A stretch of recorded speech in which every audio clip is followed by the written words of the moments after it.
I mean, it is standing room only inside, but across the street he's met with some people who disagree with his message. There's a small group here gathered who support Cruz's opponent. I want you to take a look at this. This is from a stray bullet, and they told me that it ricocheted the entire carport, and then another stray bullet actually flew past here and hit not just one, but both of their car windows. Almost every window was broken because of hail. We're going to take a closer look, so we're going to kind of sludge through this mud right here and go towards the window where it was broken. You can see the glass is all over the ground here. Just a few minutes ago, LPD's mobile command unit just arrived on scene, and we actually just had a helicopter fly over our heads with a spotlight pointing a light at the crime scene. KAMC Studios, it's about 102 degrees here, so let's take a look at what this thermometer is saying inside.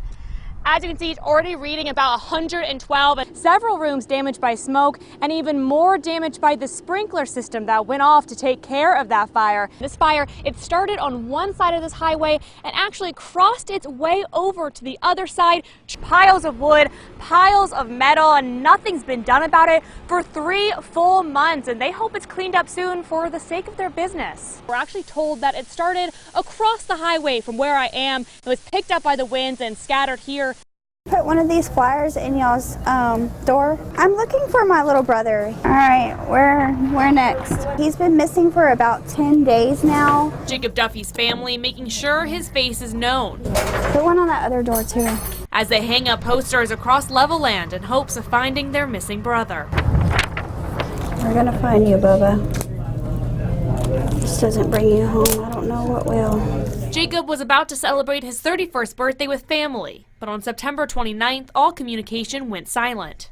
A date on a gravestone that's so close to his birthday, and that's our biggest fear right now. Jacob's car was found in Lubbock County with the doors open, lights on, and his cell phone still inside. But even that gave Levelland police little information about where Jacob might be now. We're gonna bring our brother home.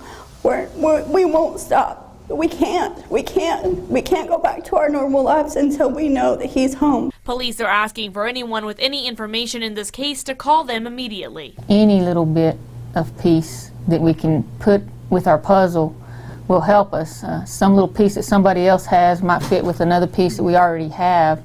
And we're not going to stop looking for you. Don't give up hope, because we're going to find you. We're going to find him, okay? Bricks, broken bottles, and ash. Just some pieces left behind from the Villa Town Motel. There's this big pile of garbage, and it's like, we don't want this place to be associated with that place at all. Robert Hawley works at the Copper Caboose just feet away from the rubble. We want it gone as fast as possible. 3 months ago, a new owner bought Villa Town Motels, promising to fix up the crime hotspot.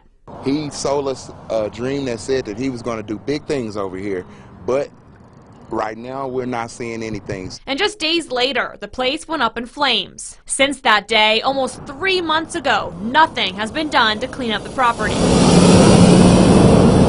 On Google reviews, we've seen that, people are saying they don't want to come here because of what's next door to us. So it's like, we don't want to be at all associated with what happened over there or what's going on over there now. It's not just an eyesore either, it's also dangerous. I mean, I see kids riding their bikes, small children outside playing, and I would hate for a child to get in there and injure themselves. If you look right down there, the gate is just open. Copper Caboose is working to rebrand their image and get more customers. And now that it's gone, we want to see that move into our past so that we can start developing a more healthy future for this community. But they say that's hard with the remains of Villa Town next door. It was an act of kindness 1 month in the making. It started when a customer left his change behind while ordering lunch and ended with this photo. Now it's a friendship and a moment no one will forget. All right, Miss Carol, that would be 1624. And he'd been holding on to it for, I don't know, three weeks or more. And I was just like, man, this is the coolest thing. I was just like, man, what a great American. Welcome to Chick-fil-A. It was only a few bucks and some coins that Danny Sadra left behind almost a month ago at Chick-fil-A. He's like, yeah, you just drove off without your change. And I was like, are you serious, man? Keep this and give it back to him. And so that's what I did, and like, I knew he's a regular, so I'm gonna see him again eventually. Marcus saved the $3 in an envelope and brought it to work with him every single day, waiting to give it back to its rightful owner. It was basically a part of my uniform. I had to put, got my name tag, your hat, apron. I just put it in my back pocket just in case, today might be the day when I see him. Marcus finally returned the change this week. He says thinking of others is just part of the job description. I'm just creating my presence.